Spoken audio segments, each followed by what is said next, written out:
Hoy está con nosotros Pedro Pablo Copa, doctor en Sociología por la Universidad Nacional Mayor de San Marcos y catedrático de Teoría Sociológica de la Universidad Nacional Federico Villarreal. En 1999, Copa publicó el libro titulado Eros liberado. Es un trabajo muy interesante y exhaustivo sobre las hostales o los hostales.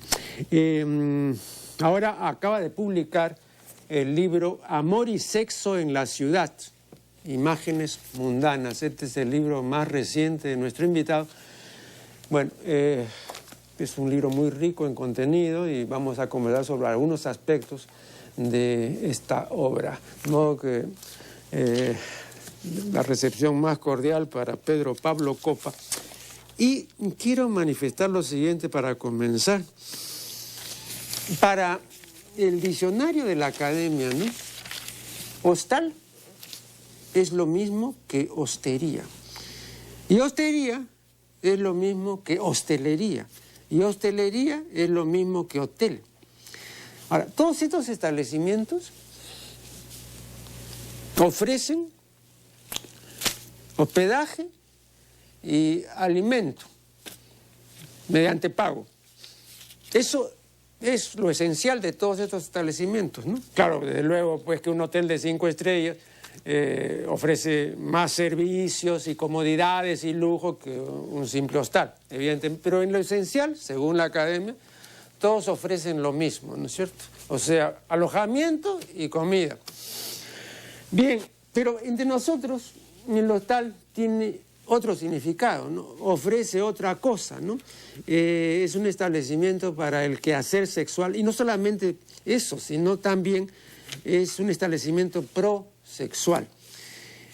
Su aparición definida es un fenómeno de los primeros años de la década de 1990. Entonces, la primera pregunta que le hago es, ¿por qué no se inició antes este boom, este auge de los hostales? El libro mismo se titula Eros liberado. ¿Eso qué significa? Que antes de esa época Eros estaba aprisionado, controlado, subyugado, digamos, por los mecanismos de control social que existe sobre la sexualidad, ¿no? ¿Qué pasó para que pueda haberse liberado, digamos? Creo que un primer elemento es el advenimiento del pensamiento moderno, ¿sí? Entonces, el pensamiento moderno se basa sobre todo en la individualidad, ¿sí? En la capacidad de autogestión. Y estas dos cosas, de individualidad y autogestión, permite que los hombres y mujeres se puedan liberar de ciertos tutelajes o ciertos mandatos de tipo moral que constriñen el placer y el goce, ¿no? Y entonces, cuando este elemento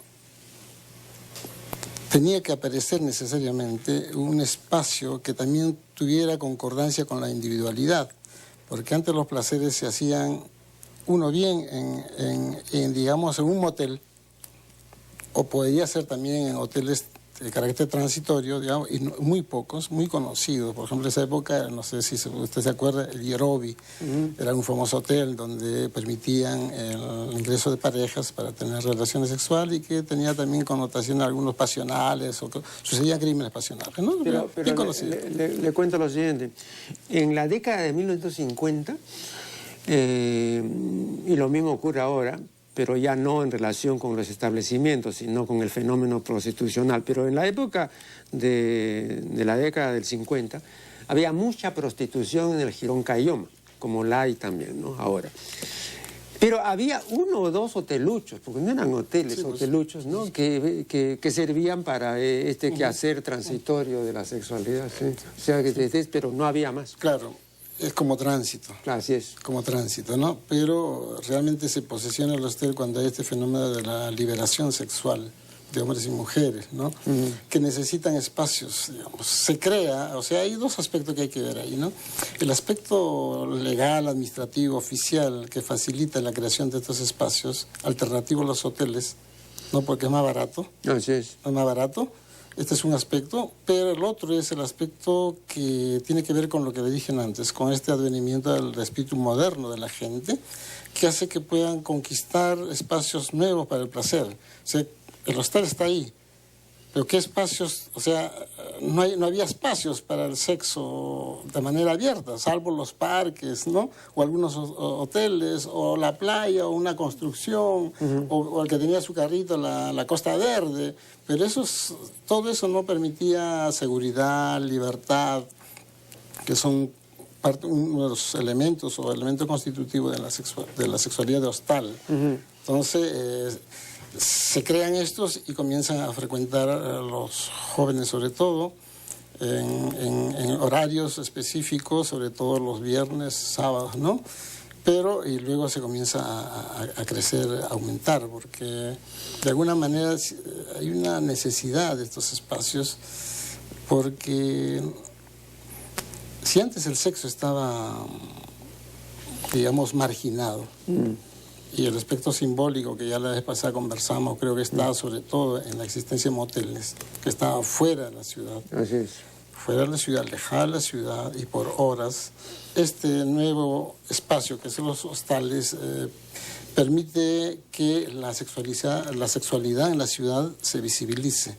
Algo que iba subterráneamente, este espacio da la posibilidad de que se visibilice. Y se visibiliza, pero no solamente se visibiliza, también se democratiza la sexualidad, ¿no? Porque se hace extensivo los hostales en todos los espacios. Ahora, yo recuerdo que en el año 2005, me parece que fue, o algo así, 2004, no recuerdo bien, el alcalde de Lince nos convocó a un conversatorio sobre prostitución, ¿no? Y entre otros estaba ahí, recuerdo, el doctor Artidoro Cáceres y otro profesional. Y yo también concurrí. Y el alcalde de Lince, que era muy extravertido y alegre, y además un tipo informado, me dijo, vea usted acá, y me enseñó una antigua tesis que yo tenía de un tal señor González sobre la prostitución en la Lima del 900, y me decía que tenía una vinculación vía parentesco, me parece. Bueno. Y decía que había estado en el Callao y en otros sitios, ¿no? Y que todos los sitios de prostitución fija, ¿no? Con local fijo, estaban en completa extinción, ¿no? Y que él traía los modelos de Barcelona, porque acababa de regresar de España para ver si se podía hacer de otra manera, pero que él veía que acá las posibilidades eran muy reducidas, ¿no? Porque la prostitución ya no se congregaba en sitios así fijos, sino que ahora las prostitutas tenían su celular, su propio departamento, en fin, una serie de otras facilidades que habían traído por tierra, pues, la prostitución ya, ¿no? Ese es otro fenómeno muy interesante, que tiene que ver con estos cambios del sexo y de los afectos en la ciudad, pero sobre todo de la sexualidad, ¿no? Como bien señala el alcalde y usted, los prostíbulos eran lugares de congregación casi masiva, era todo un ritual, digamos. No, pero eso pierde también, bueno, primeramente porque aparecen los hostales. Ya no necesitan los jóvenes ir a los prostíbulos, sino que consiguen su pareja y se van a los hostales. Este proceso de individuación que le señaló es un proceso extendido durante toda esa época y hasta ahora. ¿Qué sucede? Que las prostitutas ya no necesitan congregarse en espacios masivos, sino crear sus propios establecimientos o alquilar su propio establecimiento y dar servicio de manera individual. Entonces los periódicos, tanto en el Comercio como el Trome o cualquier otro, aparecen avisos, ¿no? De servicio sexual. Eso es lo nuevo, hace últimos 5 o 10 años atrás. Sí. ¿No? Aparecen, no con nombres, primeramente con nombres AAA, recuerda que aparecía antes, AAA, después aparecen como masajistas, también hay una evolución, ¿no? Después aparece ya con nombres, pero dicen señoritas brinda servicios, pero después ya aparece con todos los servicios, especificando, clarificando bien de qué servicio se trata, ¿no? Entonces, ahora perdón, pero habría que aclarar, ¿no? Porque la gente a veces se sorprende, pero hay que tener en cuenta lo siguiente. En primer lugar, la prostitución en nuestro país es una actividad lícita, ¿no? Reglamentada, reconocida por la Organización Internacional del Trabajo, que no llama prostitutas a la prostituta, sino trabajadora sexual, etcétera, ¿no? De modo que simplemente es una modalidad distinta, ¿no? Que antes, digamos, no existía y que se ha difundido de una manera impresionante, ¿no? La prostitución como actividad continua, lo que varía es las formas de brindar el servicio, ¿no? Ahora también otro punto, que quisiera ver cuál es su explicación en relación con la prostitución y también el advenimiento masivo de los hostales. Vea,